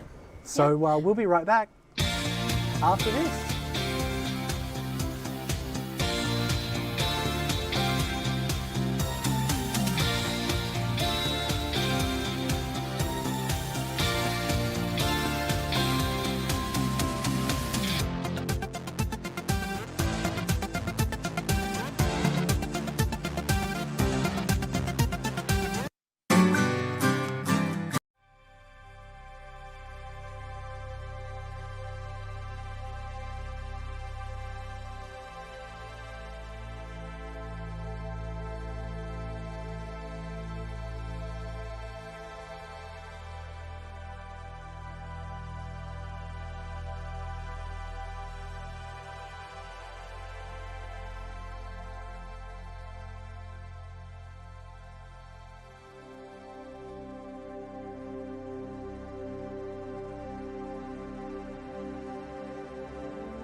Welcome back to the afternoon shift. It is 4:45 if you're Quarter to playing along at 5. home. This is the afternoon shift. You're with Grace Henry and Paul Milgate. This show has gone by so fast. Yeah, hopefully it's gone fast for the audience at home hope and they so. haven't just I been hope like, so. what I is think going on here? But if you are still with us, we appreciate it. Thanks for sticking around. And if you do want to send us any questions, please don't hesitate to reach out to us. We've got our personal Instagrams, or there is the afternoon shift Instagram as well. Just give it a search and you'll find it. And that's the best way to get in touch with us. So Absolutely. We will read and respond to your email. we Almost absolutely will. guaranteed. We're working on it so that you can play along at home with us as well and let us know what's going on and your thoughts. That will be with us in the coming weeks, where you'll be able to like watch the show, chat with us live, and see what's happening. So Yep. working on that. Working on that. We had an idea for a segment today, Grace. Do you want to You just set had it? an Well, idea for a segment. Okay, well, if it sucks, it's my fault. No. But if it's good, then we both came up with it. Yep.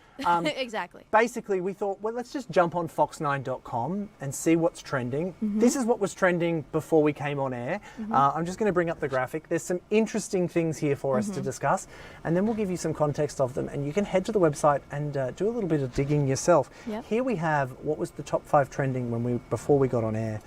This is quite the spread. This is stories. quite a spread. So I'm just going to read them, and then we're going to go through them one by one, Grace, and you're going to give us some more context. Great. So the trending stories, when we took this snapshot, Marissa Simonetti charged in tarantula tossing case, found guilty.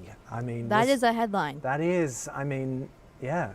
The number 2, Minnesota snow totals for March 14th to 15th, winter storm. I mean, Minnesota, that's predictable that's trending yep. for you guys. I mean, come on. Next one, 144-pound meth seizure from St. Louis Park apartment results in criminal charges. You'd hope. Number 4, Governor Walz calls for a $370 million spending cut in supplemental budget proposal. And number 5, Minnesota bill would end vaccine exemptions for conscientious objectors. So that's quite a spread, like you said. But the one that really jumps out to me, I can only imagine. You can Probably only number imagine one. is Probably. number 1. Yes. Yeah, I have the story pulled up right now, and I'm thinking maybe I should just go ahead and read a portion from it, just to give a little bit of context, and we can chat about it. So the lead to the story, it's a pretty strong lead. A Hennepin County jury found a former Hennepin County commissioner candidate guilty after throwing a tarantula at her housemate back in June of 2024. And now, here for some context, it's in June 2024, the Hennepin County Board Commissioner candidate Marissa Simonetti made national headlines when her housemate captured a video of her playing loud music, banging pots and pans, screaming, and tossing a live tarantula down a staircase. Simonetti says she did these things in an attempt to get the housemate out of the home. I mean, I'm guessing it worked. I believe so.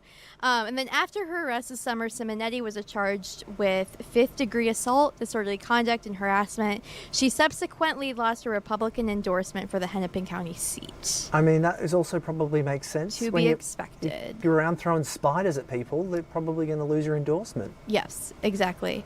And so she was found guilty on all 3 counts she was charged with, and she is set to be sentenced on May 1st. Well, stick around with the afternoon shift. May 1st, put that in the diary, Put it in Grace. here. We're going to find out what happened. I want to know the specifics. What sort of tarantula was it?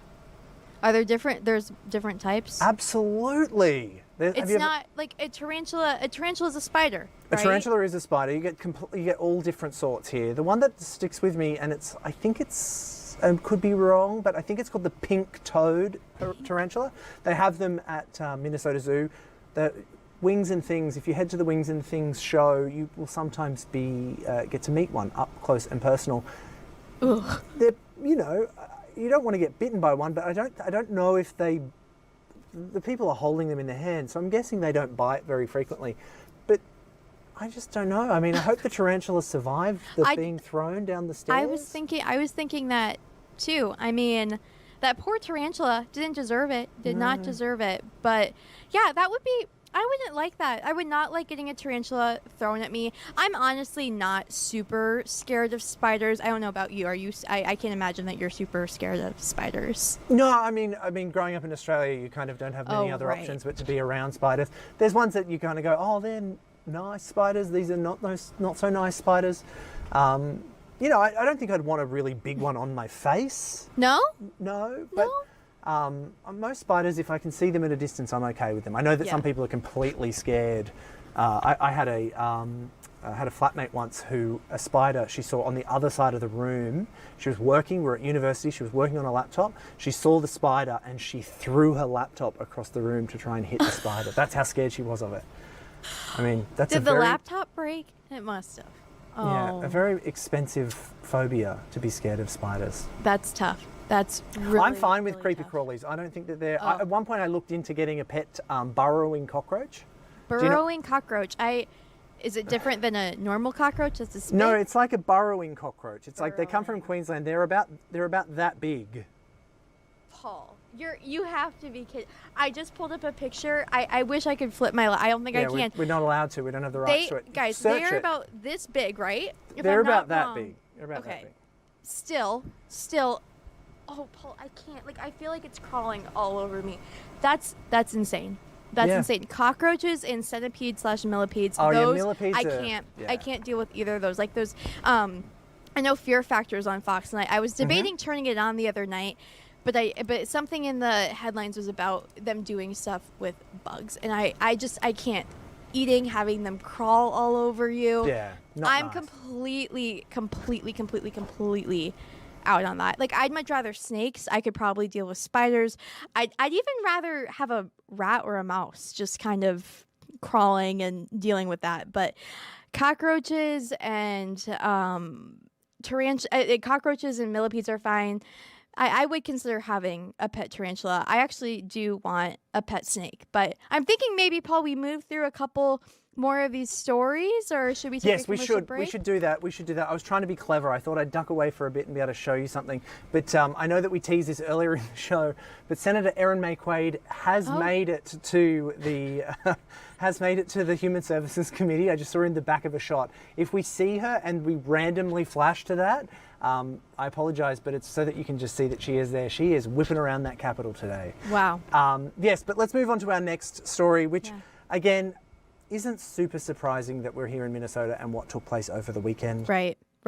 The snow totals. Minnesota snow totals. Everyone jumping in there to check it out. The number one that's worth mentioning here is, I'm trying to... Kellogg, it looks like. It looks like Kellogg. Kellogg got a whopping 25 inches of snow.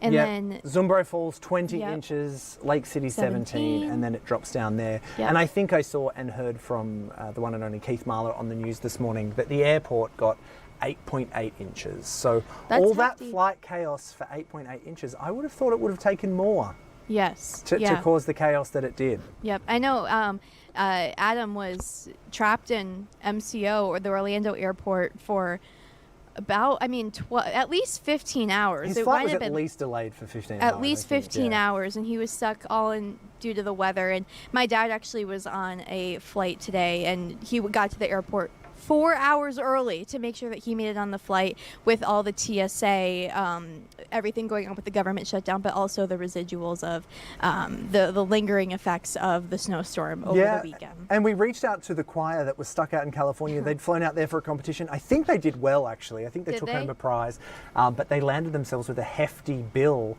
where they had to fly themselves. I think they ended up getting flights, last-minute flights. Okay. They were looking for funding for for support up to $30,000 to help get them home. They flew to, I believe, Denver, Colorado, and then they hopped on buses from there and bussed all the way back. Wow. Yeah, so that snow and that blizzard that we had causing quite a bit of problem. Yep, and it's still trending today, like Still 3 trending. days later. Minnesotans love a snowstorm. We love it. We love it. Absolutely love it. Well, I know we only have about 5 minutes left. Do you think we should take a commercial break, or should I read the next story? Let's go to break, but I'm just going to prove what I was saying before was absolutely true. And There are renewals that are involved. There she is. the busiest woman in all of down the line, Minnesota you might today, have Erin May provider Quaid, settings that now are speaking at near the each other. Department And the violation Human of law. Services. Human Services. I Committee. keep saying department. I'm Sorry, I And it's- apologize. yeah. The committee hearing for Human Services. And then there's Senator John Hoffman, John who's Hoffman, the chair of the renewals. committee. Chairing the committee. for Now, these types we of had wanted to bring licenses. you item And number 6. I see the effective dates are was. July 1, Oh, 2026. and yes, this only 6, was, I believe. I think it was item number 6. They are still currently on item number 1. So I'm not sure that they're going to get through that today. So maybe tomorrow we'll be able to talk to you a little bit. But we're going to go to a quick commercial break so that we can come back and say some goodbyes. So more after this.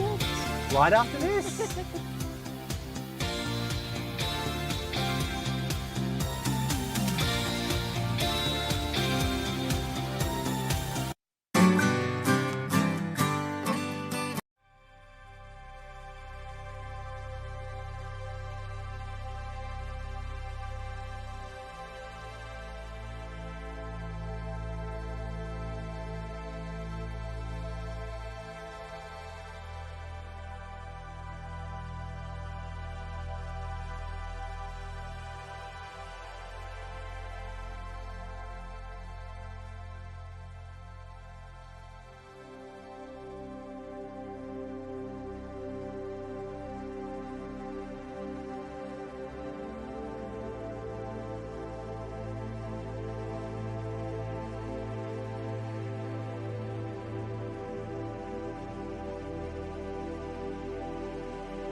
Welcome back to the afternoon shift. You've made it, if you're here and you've made it through the full 2 hours with us, we appreciate it. And I apologise and thank you for all your patience as we've made I have made a few little technical hiccups as we've gone throughout the day. But, you know, I think we've done a pretty good job, Grace. I think we sure have. And yeah, with a 2-man band and Don Mitchell popping in.